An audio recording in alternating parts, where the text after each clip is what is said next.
Good morning guys, and welcome back to another video here from the beautiful country of Bosnia and Herzegovina. Today we are no longer in the capital of Sarajevo. We are now in another town in the south called Mostar. This is an incredible town, not only for the views here but also because of the food. There is some pretty good, pretty incredible food here, and there's a lot of really classic local restaurants in this albeit small town that you can try when you're here. So without further ado, let's go ahead. I want to start off our day here getting some breakfast in the city of Mostar, and I can't wait to show you guys what you can eat in this incredible city.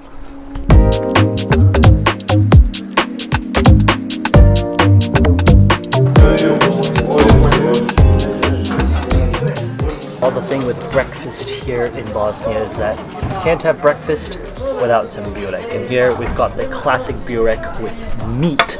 I wanted to get the one with potatoes or the ones with spinach, but those are out. Like, this is how popular this place is. This place is called Burek Diznica Rodeni. It's a very popular place, a little bit out of the way from the old town, which is how you know the locals come here and eat, because the locals don't go into the old town to get the food. They stay out of the sort of main area, and that's where we are right now. Now this place is incredible. Like, they keep selling out trays and trays of it, and I don't know what makes it so good, but based on what I'm seeing, this burek looks kind of like the one we had in Sarajevo. Rolls and rolls and rolls of it. It looks incredible. Unfortunately, I only get to choose the meat one for this time, but hopefully if I'm ever back again in Mostar, I'll be able to try the potato or the spinach or the vegetables ones they have. Without further ado, let's go ahead and cut into the burek. This one is from a tray that just came out. Like, literally as I walked in, they brought out this new tray. So this is as freshly baked as it gets. Mostly because they're so popular, they just keep remaking and remaking because so many people are coming here to get the burek, so they have to remake it or else they just don't have anything. But without further ado, oh wow, that is just so flaky. It's super, super airy when I just cut in. Alright, let's go ahead. Let's give it a try.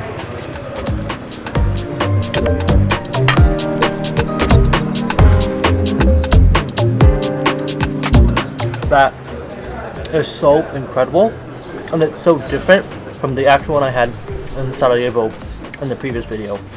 First off, the layers are super airy. There's few layers, but within the few layers there's a lot of air between each layer.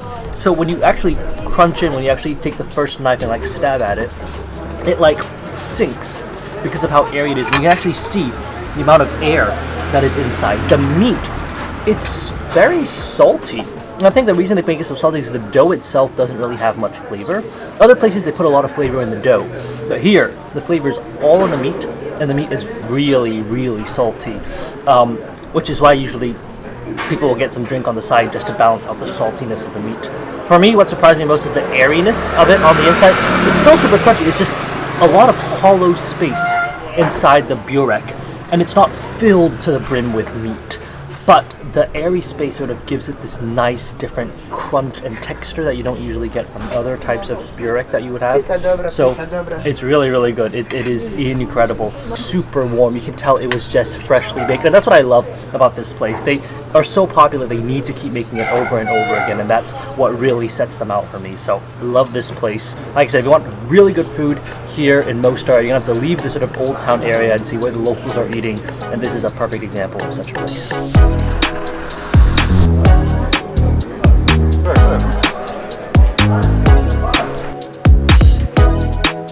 Alright, next stop of the day for lunch today, we are at a place known as Asinka Sarai.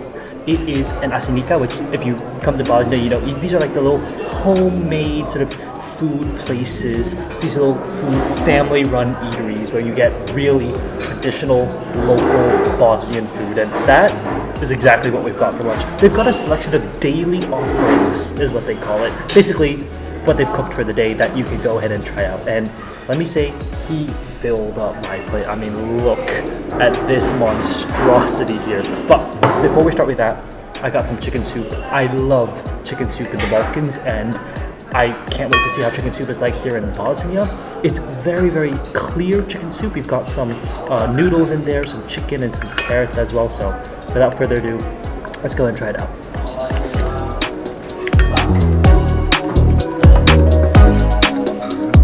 Balkan chicken soup. It's so simple, and there's genuinely nothing special about it, but it's the simplicity of it that makes it perfect. It is simple, salty, chickeny, the noodles are soft and tender, the sweetness of the carrot together.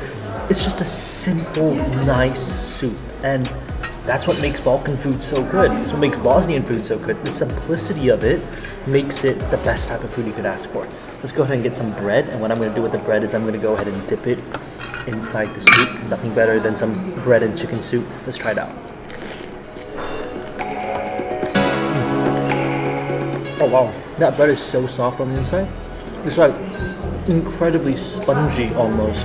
Once you put that in the soup, that just absorbs everything away, and wow, that is incredible. But we gotta move on to the main feast here. This is a monstrosity, and he literally was like, oh, let me just like make you a plate with the following things. And I was like, sure, sounds good. We've got some veal, we've got some pasta, we've got some potatoes, we've got some rice, we've got some rolled chicken. It is, oh, and of course some vegetables, but that's not that important. It is crazy, it is incredible. And people here in Mostar, like locals who are just living and working here, they'll come here and have their normal lunch here. Like it's very common for them just to come here and eat. So without further ado, first thing I'm gonna try is the veal. The veal is this like large chunk here. I mean, look at that. That's stewed down. That looks perfect, and it's in its own like crazy little sauce. Let's go ahead and try it out.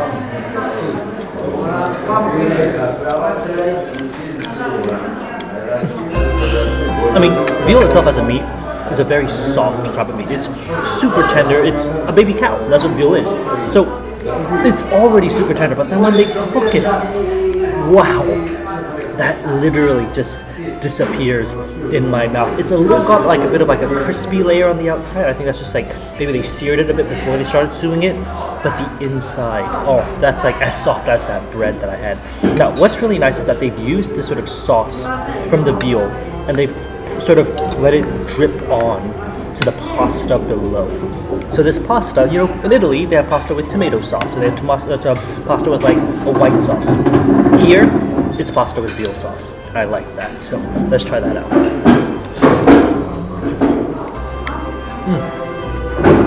Oh wow, that has all the meaty juices of that veal just like absorbed into every part of the pasta.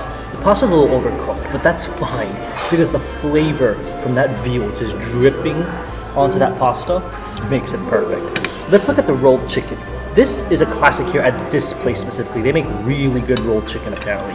And what they do is they stuff chicken with a bunch of vegetables like broccoli and corn and things like that. Now usually I don't like eating vegetables on their own, but when they're rolled into chicken, I guess I could make an exception. Let's go ahead and try out this rolled chicken.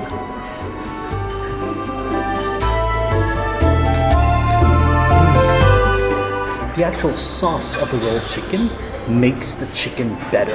And that's what's really special about this. What I'm gonna do is I'm gonna get some potatoes covered in that same veal sauce. It's mashed up into like a layer on the plate. Let's try it out.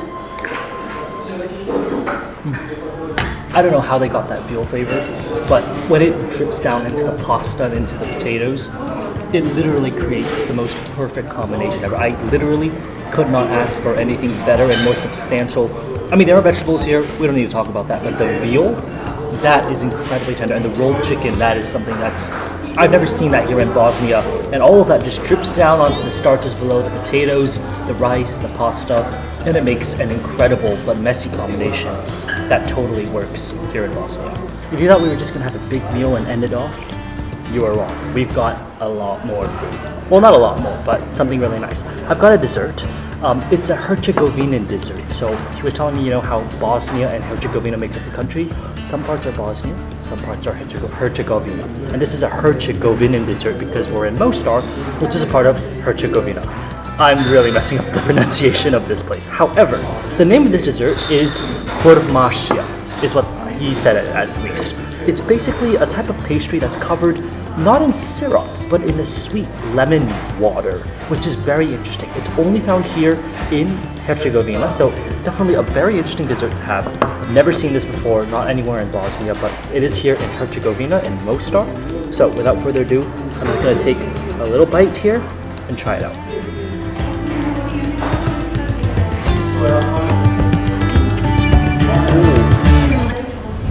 Wow, that is something I've never had before.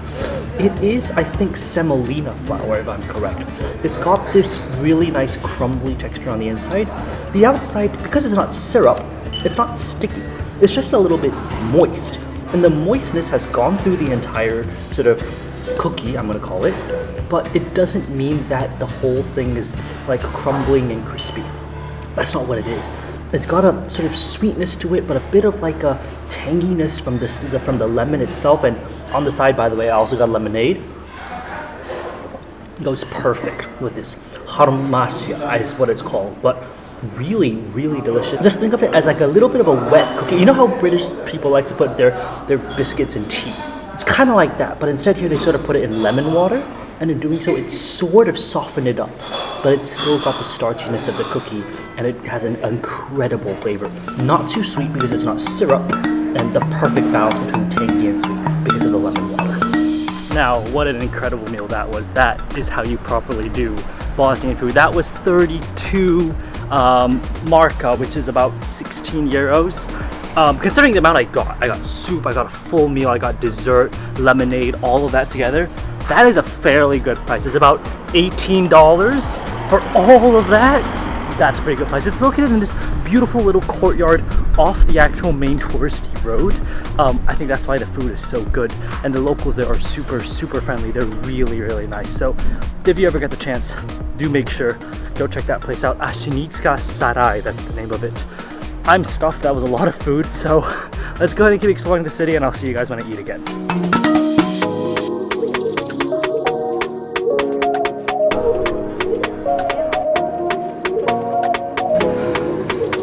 Alright, well, with movie magic, it is nighttime now and the sun has set here in Mostar, but what I've got to have here is something classic. The first one is Grill Center. They do a lot of grilled meats, and this looks amazing. What have we got? We've got some grilled chicken thighs, and we've got some fries. And I actually went in and asked them, like, okay, what do you recommend? And did chicken. The chicken is very good here. So chicken thighs it is. I got the bigger portion, and then also some fries on the side. Now, what I really like is you can tell from the top, there's a bit of garlic oil that's just been drizzled onto it. That makes it smell even better. So without further ado, there's also a big tray of bread, by the way. And the bread, I think, I saw some of the locals doing it. They were just dipping it with the garlic oil to make it better. So without further ado, I need to try this out. I'm first going in straight for the chicken because the chicken looks so juicy. I mean, you can literally see the juices leaking out of it. That looks amazing. And this is just fresh, freshly grilled, as fresh as it gets. Let's go for it. Char on that chicken. I don't think I've ever gotten that char except for satay in Indonesia. Like, the instant I tasted that char, I instantly thought of satay in Indonesia. That is how good that char is. I don't know what they're doing back there, but in that kitchen, magic is happening. You can see the oils leaking out. You can see the charred bits of the actual chicken itself. It is incredibly charred, grilled to perfection. It's got a bit of that char on the outside, and then of course, just to make sure that it's still juicy, it's a little bit of oil on the top. What I'm going to do is what other people locals were doing here. I'm getting some bread, and then I'm dipping it on the top, because apparently that garlic oil, that's liquid gold right there. That is literally liquid gold. Let's go ahead and try it out. That just becomes garlic bread. That is one of the most perfect bites of food you could ask for. The garlic just falls onto the bread, and literally, it just turns into garlic bread. Now, we've got some fries, which are freshly fried, like they're super, super hot. Like, as I touch them, they're like burning my hand. So, without further ado, time to try out the fries. I was gonna ask for ketchup, but it doesn't need it. It's perfectly salted, perfectly seasoned, and the best part is actually, what I should be doing is just using the fry, dip it into that delicious garlic oil on top of the chicken. This is gonna be perfect. Garlicky, chickeny fries. That is how you make, that is how you elevate a fry to fry heaven, to fry perfection. Okay, and also, just wash it all down, a lemonade. It's perfect. Perfect sweetness, perfect sourness, and of course, it's cold. And contrasting that with a crispy, beautiful chicken thigh like this is how you do it in Bosnia. Honestly, I don't think it gets better than this. Sort of grilled chicken thighs, bread, some fries. That's perfect. That is classic Bosnian late night. That was an incredible meal. I think what shocked me the most is the garlic oil on top of that chicken thigh. That makes it perfect. That literally makes it perfect. And you use the bread and you dip it in that sort of garlic oil. That's heavenly. Usually you don't get that much flavor on a chicken thigh, but with that is pretty incredible. But with that said, they're a little family shop and they're super nice.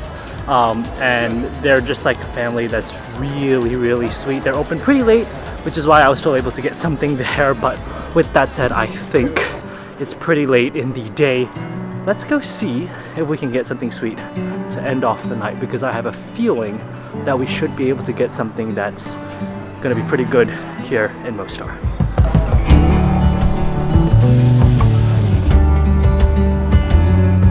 Only babek. Thank you so much. Alright, finally, one of my favorite desserts in the whole world, something that I was only first introduced to in Serbia, a palacinke. And here in Bosnia, they do a pretty good palacinke too. The man is so talented. He first lays down a layer, and then when he wraps it all up, he puts the caramel on top, and then even more plasma on top. It is so good. But without further ado, I've got to go in and give this a try. This honestly looks so good. I mean, it's sticky, it's sweet, it's delicious, and I think I'm gonna love it. So let's go ahead, let's give this a try.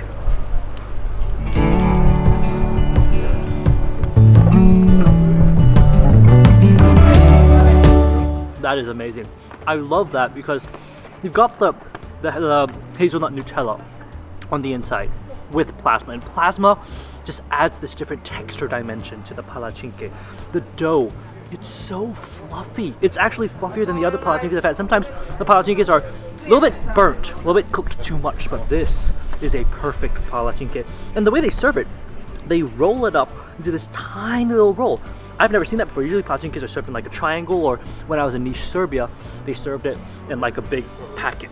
Here, they serve it in a long little roll, and actually I prefer it. You can take like more bites of it over time without it being overwhelming, because sometimes when you have like a really big chunk of palacinke, it's just all that inside and you're not getting the balance of all the flavors. Like this, rolled up, it's absolutely perfect. With that, that has been an amazing food day. From breakfast Burek to the lunch we had with the delicious like rolled chicken and the veal, and then just now the dinner, the chicken, and then of course this palacinke. There's no better way to end a Bosnian food tour than like this. So with that, I'm going to end the video here. I hope you guys have enjoyed this video. If you did, definitely give it a thumbs up and subscribe for a lot more food and travel videos. We're still going to be here in Bosnia, so make sure to stay tuned, and I'll see you guys on the next one. Bye guys.